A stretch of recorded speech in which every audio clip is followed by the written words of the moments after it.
टखनों से नीचे शलवार काटने वाली जो बात आपने की और जिसकी तवजीह दी, तो ऐसा कभी हमारा आपसे सामना और हमारे शलवार टखनों से नीचे हो तो आपको लगे तकब्बुर का इजहार हो रहा है तो आप काट देंगे?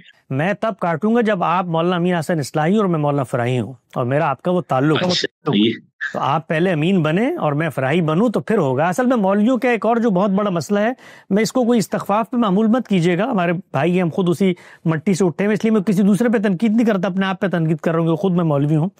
एक जो बड़ा इन्हितात हुआ है इस उम्मत में, और अल्लाह ताला जिस वक़्त कुछ अजाब आता है खुदा की जानिब से, और हम लोग कोई मुस्तस्ना कौम नहीं, हम खुदा की मुंतखब कौम थी, इसको जिम्मेदारी दी गई थी, हमारे साथ खुदा के कुछ मामले हैं, उस पर हमने पहले भी आपसे बात की थी।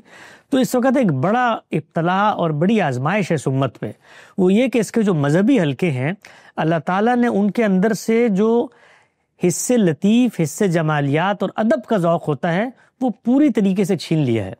लिहाजा वो चीज़ों को जिस तरह हरफियत, ज़ाहिरियत और रियाजियाती अंदाज में देखते हैं, उनके अंदर ये मलिका ही नहीं है कि वो हकीकत को उसके अंदर उतर के अप्रिशिएट कर सके। भाई एक उस्ताद और शागिर्द का ताल्लुक होता है।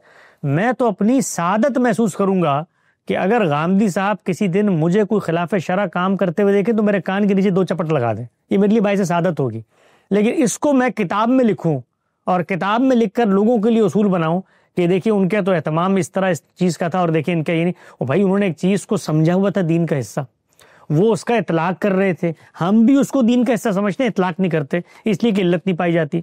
तो ये फ़िकी इतलाकात हैं जिनके अंदर इख्तलाफ वाक़ई हो जाता है। बाकी जो चीज़ें इस तरह की होती हैं जो ख़ास माशरत, ख़ास माहौल, ख़ास ताल्लुक़ में होती हैं, उनको उठाकर इस तरह का वावेला करना कि देखिए वो तो टखनों की शलवार तक काटने पे आ गए थे और इनके देखें ये क्या क्या चीज़ें डेवलप हो गई हैं, मुझे बड़ा दुख होता है, सच्ची बात है। हमारे कीमती अज़हान है, अल्लाह ताला ने इन उलमा को मोहलत दी है, मौका दिया है मुस्बत गौर व फिक्र का, चीज़ों को हकीकत में उतर के अप्रिशिएट करने का। जब इस तरह के मनफी कामों में वो पड़ते हैं तो उससे जो बड़ी हकीकत, बड़ा खैर होता है, उससे खुद को महरूम कर लेते हैं। और खैर का मामला ये है कि वो आप कबूल करे ना करे, ज़माना कबूल कर लेता है। तो फिर वक्त गुजरता है और कुछ ही अरसे बाद जिस तरह की जगहसाई हमारे उलमा को उठानी पड़ी, उन अमली इख्तलाफात को शिद्दत की आग में भड़काकर एक नफरत आमेज बयानिया बनाने में, जो मौलाना मौदूदी के बारे में बनाया गया, जो बाकी उलमा के, आज वहाँ रिवर्स हो रहा है। आज शर्मिंदगी होती है उलमा की मजलिसों में आप बैठे तो जो कुछ तर्ज फिक्र उन्होंने अपनाया था, और ये सारी किताबें, ये तो कुछ भी नहीं है जो अभी हमारे उस्ताद मुकर्रम जनाब जावेद अहमद गामदी साहब के साथ हो रहा है। क्या क्या नहीं लिखा गया मौलाना मौदूदी के बारे में।